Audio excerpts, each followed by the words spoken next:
Bitcoin has sparked a global movement that's growing faster than anything we've seen before. In just a decade, Bitcoin has grown from a currency used to transact on the dark web to a recognized asset class on the brink of ETF approval. Today, Bitcoin stands as a growing network with over 100 million users. I often compare Bitcoin to the fastest growing religion. Of course, this isn't a literal comparison. I don't imagine anyone is actually praying to Bitcoin, but you never know, people are weird. But just like a religion, the Bitcoin movement is driven by a community united by a common ethos. These enthusiasts don't just invest in a cryptocurrency, they invest in a vision of financial autonomy in a future reshaped by blockchain technology. And because of their deep-rooted beliefs in a better financial future, Bitcoin has become the closest it's ever been to mainstream adoption. But where did this all start? The start of Bitcoin feels like it came straight out of a movie. It all started with an anonymous person or group that went by the name Satoshi Nakamoto. On October 31st, 2008, he published a Bitcoin white paper to a cryptography mailing list titled Bitcoin, a peer-to-peer electronic cash system. And just a short time after, Bitcoin's network went live on January 3rd, 2009. Now this is where it gets pretty interesting. When the Bitcoin network launched, an embedded link was found in the Genesis block. This link led to a news article that was published in The Times. The article read, "Chancellor on brink of second bailout for banks." This linked to a contemporary event highlighting the 2008 financial crisis, suggesting that Bitcoin's creation was a direct response to the failing trust in centralized financial institutions. This was shortly followed by an important quote from Satoshi Nakamoto. "The central bank must be trusted not to debase the currency, but the history of fiat currencies is full of breaches of that trust. Banks must be trusted to hold our money and transfer it electronically, but they lend it out in waves of credit bubbles with barely a fraction in reserve." Satoshi Nakamoto is referring to the fractional reserve banking system that was established in the early 1800s. In essence, when you deposit $10 into your bank account, the bank is permitted to lend out $9 of that to someone else, keeping just $1 in reserve. This practice means that most of the money in the bank isn't physically there, it's being used elsewhere. While this system is efficient in maximizing the use of funds and stimulating economic activity, it also comes with significant risks. If too many people decide to withdraw their money at the same time, the bank will not have enough cash on hand to meet these demands. This scenario, known as a bank run, can lead to financial instability and even collapse, as seen in various historical instances. But also, the system often leads to a cycle of debt and credit expansion, which can create economic bubbles. These bubbles are formed when too much money is lent out, inflating the prices of assets like houses or stock. When these bubbles burst, they cause widespread financial damage, as the value of these assets plummets and people find themselves owing more than their assets are worth. In essence, we're expected to put our full trust into the central banks to manage our finances. Yet, time and time again, history has shown us that this trust can lead to outcomes where the average person ends up on the losing end. With the deck stacked against the average person, Bitcoin steps in not just as a currency, but as a pivotal shift in financial power. But how does Bitcoin do this?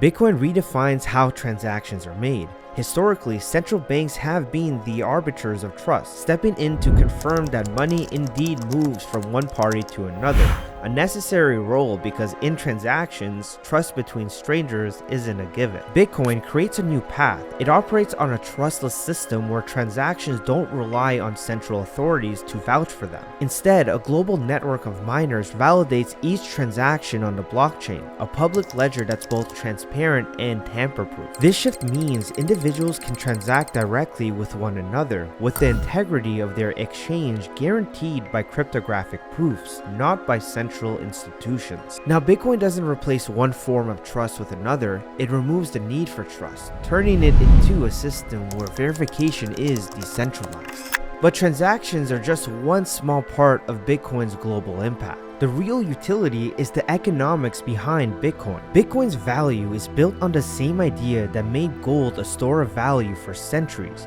and that is scarcity.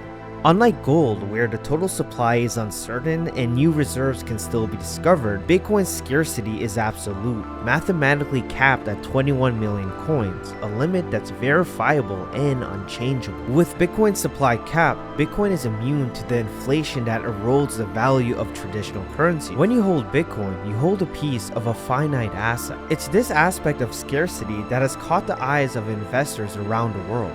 In just a decade, Bitcoin has gone from a sketchy digital token used for the dark web to a financial powerhouse showing gains that traditional investments just can't match. This trajectory has not only turned heads, but has started a conversation about what the future of money might look like.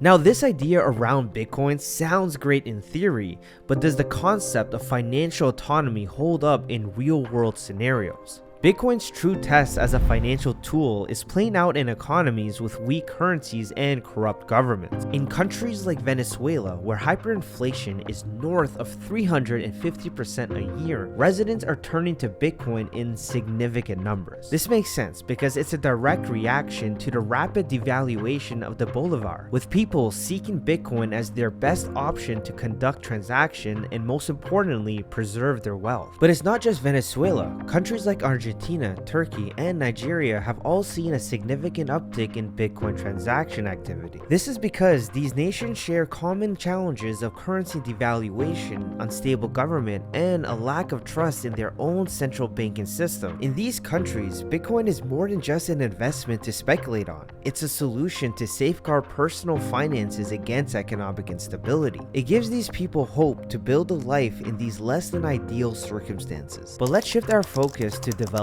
countries. You might wonder, do we really need Bitcoin here? In developed countries, we pride ourselves on economic stability and trustworthy banking system. But even here, we're not immune to the pitfalls of the very financial practices that Satoshi Nakamoto criticized. We've seen the bubbles that can form in housing markets, the rising costs of living, and how central banks, in an effort to stimulate economies, can inadvertently inflate these credit bubbles to a bursting point. Take the housing market for example. The dream of owning a home has become increasingly out of reach for many. The cause? A cycle of debt and credit expansion fueled by low interest rates and lax lending standards. This mirrors the same concerns Satoshi voiced over a decade ago. A financial system that over-leverages itself, creating a fragile economy where the average person faces the most significant risk. This is where Bitcoin presents an alternative. It's not just about having another investment option or a hedge against inflation. It's about having a choice in a world where the traditional financial systems have shown their vulnerabilities time and again. Bitcoin offers a path to financial sovereignty. The driving force behind Bitcoin's rise is not blind faith, but rather a collective determination for a more secure financial future. It's really impressive to see how many obstacles Bitcoin has overcome to get to where it is today. In just a little over 10 years, a completely new asset class came out of nowhere, and today in 2023, an ETF approval is just around the corner. It's hard to predict exactly what will happen to Bitcoin's evolution, but whatever does happen, it will be for the history books.